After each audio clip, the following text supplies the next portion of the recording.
Long ago, in a lush valley, cradled by misty mountains, there lived a young woman named Amara, whose voice was as enchanting as the first rains of the seasons.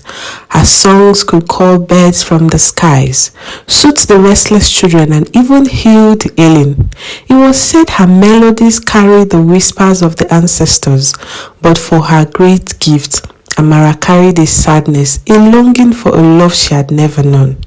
In the same valley, there was a man named Kofi, a humble hunter with eyes as sharp as an eagle. Kofi had always lived in the shadow of his late father, a celebrated warrior whose bravery was legendary. Though Kofi was killed, he yearned to prove himself and carve his own legacy. One fateful evening, the villagers gathered beneath the ancient bamboo tree to celebrate the harvest. As the moonlight kissed the earth, Amara was invited to sing a song.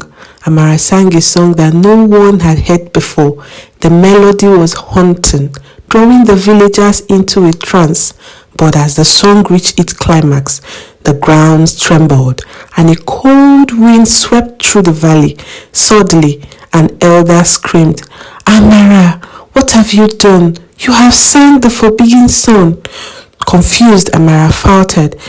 The elder explained that the song was a summoning call to the spirits of the unknown in the mountains.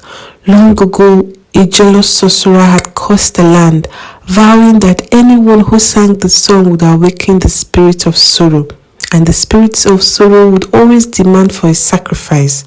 True to the elder's word, the winds carried a voice as chilling as the night.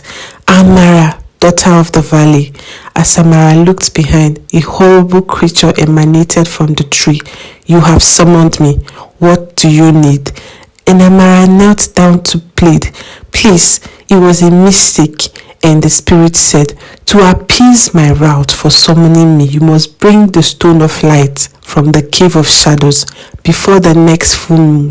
Fail, and your people will pay the price." Determined to save the village, Amara accepted the challenge. It was a great task, and the elders could not allow her go on this dangerous task alone. Kofi, driven by his desire to prove his worth, volunteered to accompany her. Together they ventured into the unknown, carrying only a small sachet of provision, a spear, and Amara's unshakable courage. Their journey was fraught and perilous. They crossed a dense forest where the trees seemed alive, their branches crawling at them like desperate hands. One night, they encountered a serpent as long as the river. Kofi's spear missed its mark, but Amara's voice filled the air with a calming melody that lulled the creature into slumber, allowing them to escape. Days turned into weeks as they scaled treacherous cliffs and waded through marshes. They were tired, but their bonds deepened as they relied on each other for survival. Kofi admired Amara's bravery, while she saw in him a heart as steady as the mountains themselves.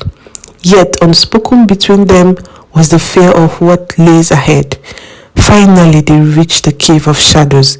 It was said to be a place where light dare not enter, guarded by the spirit of those who had failed before. As they stepped inside, an unnatural chill gripped them. The walls shimmered with eerie patterns, and whispers filled the air. "Who dares disturb the sacred ground?"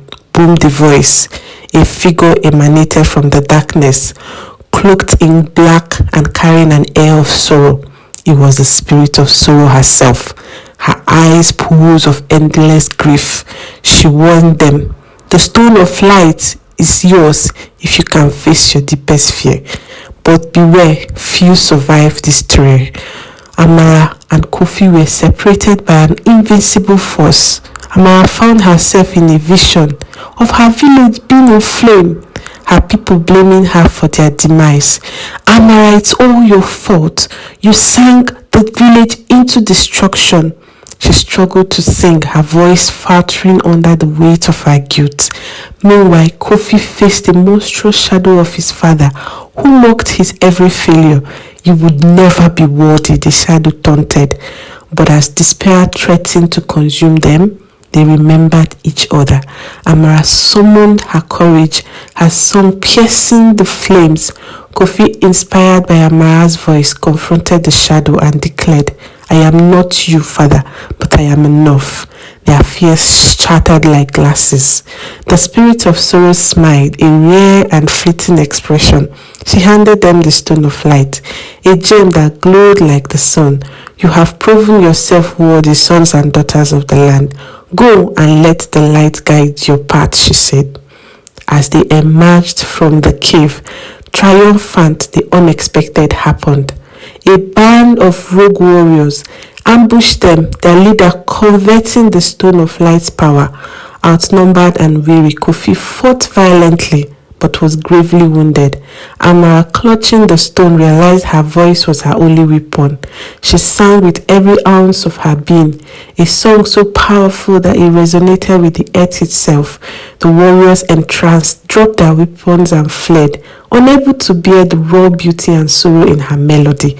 Amara knelt beside Kofi, tears streaming. The stone of light paused in her arms.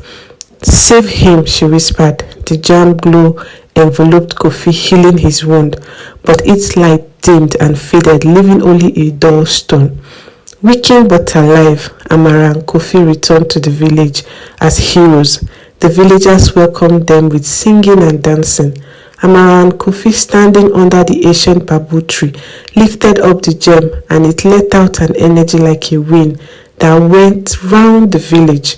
The spirit of sorrow curse was lifted, and the valley thrived once more. The villagers celebrated the bravery, but Amara and Kofi, the true story was now found in each other. As they stood beneath the bamboo tree, Kofi took Amara's hand. You are my legacy, he said softly. And for the first time, Amara sang a song not of longing, but of love. And so the valley prospered, not just because of the stone of light, but because of the bond forged in adversity, a love that could overcome even the darkest sorrow. Thank you.